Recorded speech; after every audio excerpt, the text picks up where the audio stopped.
Somando a reunião, o almoço oferecido por Trump e a comitiva brasileira ficou tudo mais de 3 horas aqui na Casa Branca esse tempo todo. E aí a declaração conjunta, a imprensa acabou sendo cancelada. Trump e Lula afirmaram que a reunião foi muito positiva, o comércio bilateral, incluindo as tarifas, e também a exploração de terras raras, o combate... Tá rindo.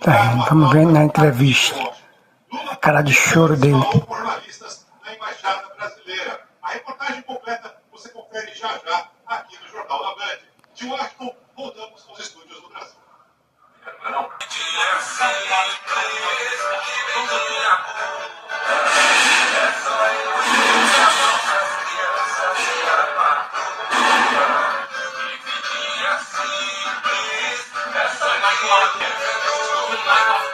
Se não fica aqui, originalmente, na época, é virar secas. Olha, por isso que eu posso dizer, aqui, eu vou reforçar, mas ninguém consegue selá-las.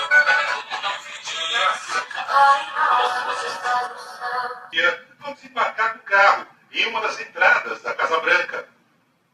Além de Lula, a comitiva brasileira contou com o chanceler Mauro Vieira, o ministro da Fazenda, Danilo Igam, o ministro de Minas e Energia, Alexandre Silveira, Wellington César Lima Silva, ministro da Justiça e Segurança Pública, e Márcio Rosa, ministro do Desenvolvimento, Indústria e Comércio. Na sala de imprensa, do lado do Salão Oval, jornalistas americanos e brasileiros aguardavam pela tradicional declaração dos presidentes. A previsão era de um encontro de meia hora, mas a demora da reunião chamou a atenção até de quem cobre o dia a dia da Casa Branca. A reunião a portas fechadas do Salão Oval durou mais de 1h30. Em seguida, Trump ofereceu um almoço para Lula e a comitiva, onde as conversas continuaram. No fim, não houve declaração dos dois líderes para a imprensa aqui na Casa Branca. Ao todo, o encontro durou mais de 3 horas. Uma cara de feliz. Essas fotos divulgadas pelo governo brasileiro mostram um clima amistoso entre os líderes. Na programação inicial, os presidentes atenderiam a imprensa antes do encontro, mas, a pedido de Lula, o roteiro foi alterado por Trump. A estratégia brasileira era dar mais tempo para conversas bilaterais e, de quebra, evitar qualquer constrangimento na frente das câmeras. Assim que Lula deixou a Casa Branca, Trump se manifestou sobre a reunião. Segundo ele, foram discutidos diversos temas, incluindo o comércio e especialmente as tarifas. Trump ainda disse que a reunião foi muito produtiva, chamou Lula de presidente dinâmico e disse que representantes dos dois governos farão novos encontros para discutir pontos-chave. Numa entrevista na Embaixada Brasileira, Lula disse que saiu otimista da reunião.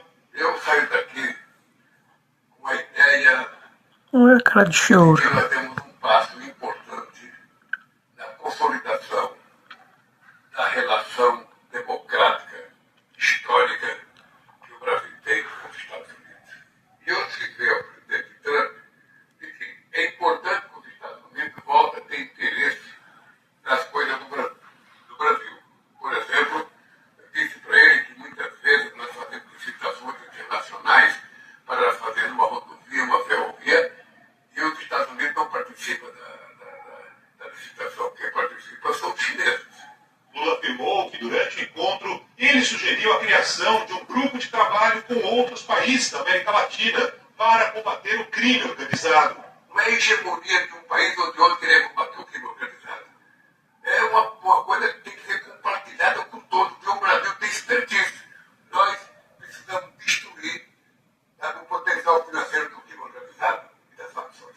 E confirmou que houve um ponto de atrito durante a conversa sobre as tarifas aplicadas pelo governo americano. Nós levantamos a tese de que está havendo uma fiscalização, que nós achamos que não tem procedimento essa fiscalização contra o Brasil. Ele levantaram a tese de que o Brasil está cobrando mais de imposto. Então eu sugeri ao Trump que a gente colocasse o nosso ministro para em 30 dias resolver esse problema para nós decidirmos o que vai acontecer. Eu acho que vai terminar bem. A comitiva brasileira apresentou a Trump o projeto aprovado pela Câmara, que estabelece um marco regulatório para a exploração de terras raras e minerais críticos. Eu perguntei se as eleições presidenciais de outubro foram discutidas com Trump.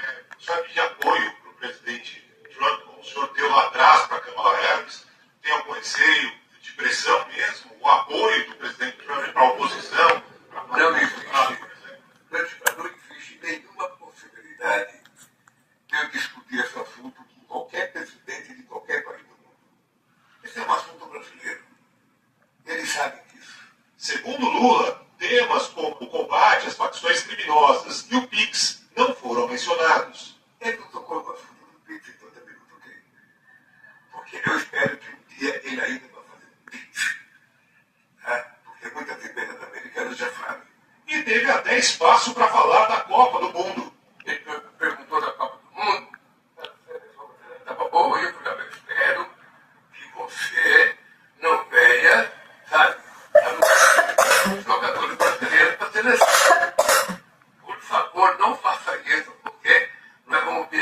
ganhar para todo mundo. Ao embarcar para Washington, Lula não se livrou dos Seja? problemas que ficaram no Brasil, evidente, com uma relação tensa com o Congresso, simbolizada pela derrota espantosa da indicação de Jorge Messias ao Supremo. Mas, ao embarcar de volta para o Brasil, o Lula vai trazer dos Estados Unidos um saldo muito positivo, resultado de uma reunião de 3 horas com o Donald Trump. E na entrevista de Lula a gente viu, depois do encontro, sem qualquer dose de agressividade, dando a dimensão do sucesso da missão, já que os dois repassaram as principais pendências entre os dois países. As autoridades brasileiras barradas nos Estados Unidos, terras raras, que o Brasil quer explorar em parceria com os estrangeiros, sem virar um mero fornecedor de matéria-prima, um convite do capital americano passar a disputar espaço com os chineses que investem no Brasil desde que os Estados Unidos deram as costas para a América Latina, como o presidente destacou, a ampliação do Conselho de Segurança da ONU, a urgência de enfrentar juntos a questão da segurança pública.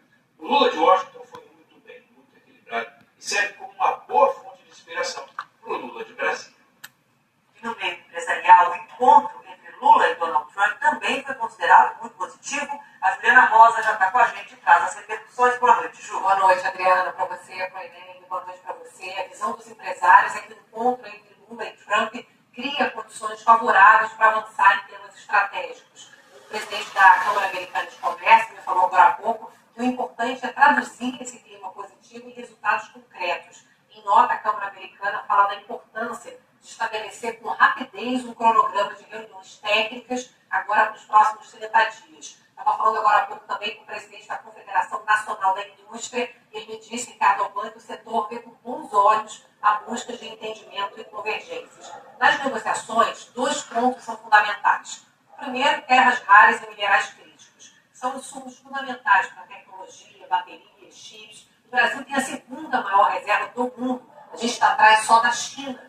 Mas a gente precisa de investimentos e de tecnologia, principalmente, para conseguir explorar esses minerais. A gente não explora quase nada. Esse é um trunfo geopolítico, além da oportunidade econômica. Os Estados Unidos precisam depender menos da China. O outro ponto importante nas negociações é a seção 301, que é uma investigação contra práticas do Brasil que supostamente prejudicam os americanos. É uma lista grande, coloquei aqui Pix, etanol, pirataria. O resultado dessa investigação deve sair em até 2 meses e pode significar aumento de tarifas. Então, a química entre Lula e Trump tem que nos ajudar concretamente. Vai resolver tudo isso aí. Exato. Obrigada, Ju. Obrigado, Juliana. Um leilão do governo para contratar geração de energia, reserva, pode aumentar a conta de luz dos brasileiros em 10%. Resultado que expõe falhas nas regras alteradas na última hora. O Brasil é uma potência energética. Apesar disso, o sistema tem um gargalo. Entre 6 da tarde e 9 da noite, a quantidade total fornecida deixa de ser suficiente. Em março, o governo federal realizou o leilão de reserva de capacidade para atender exatamente essa demanda. O resultado foi a compra de energia de termoelétricas, que é mais cara e poluente. Mais de 80% da energia contratada virá de usinas movidas a combustíveis fósseis, ou seja, queima de combustível. Para fornecer energia à noite, as usinas têm que ser ligadas horas antes, quando ainda há sol, um tempo relevante, gastando dinheiro e poluindo o meio ambiente, o que vai na contramão dos tratados assinados pelo Brasil na COP30. Dias antes do leilão, o ministro das Minas e Energia disse em uma sessão da Câmara que os preços estavam defasados. Por isso, nem a Petrobras se interessou. Porque a primeira telefonema que eu recebi foi da Petrobras, que é a maior interessada no leilão de potência semana que vem, porque ela está com seu parque técnico completamente descontratado. E ela disse, ministro, eu não vou me dar, eu não vou apresentar sequer a proposta. Aí eu liguei para o secretário executivo e falei, o que vocês fizeram? Às vésperas do leilão, os técnicos reviram o estudo e os valores previstos subiram 100%. E a conta desse aumento vai ficar nas costas do consumidor, que terá de pagar o chamado encargo de reserva de energia na tarifa, mesmo que as termoelétricas nunca sejam ligadas. Para o ex-presidente da Agência Nacional de Energia Elétrica, da forma como foi feito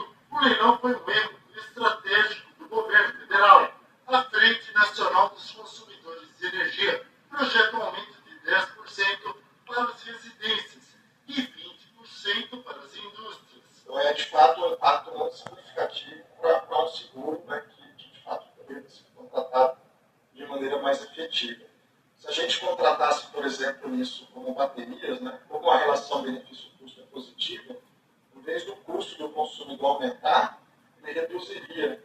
Enquanto o Brasil insiste em termoelétricas, a China, os Estados Unidos e a Europa estão investindo no armazenamento de energia solar e eólica em baterias. O que é armazenado durante o dia é fornecido à noite.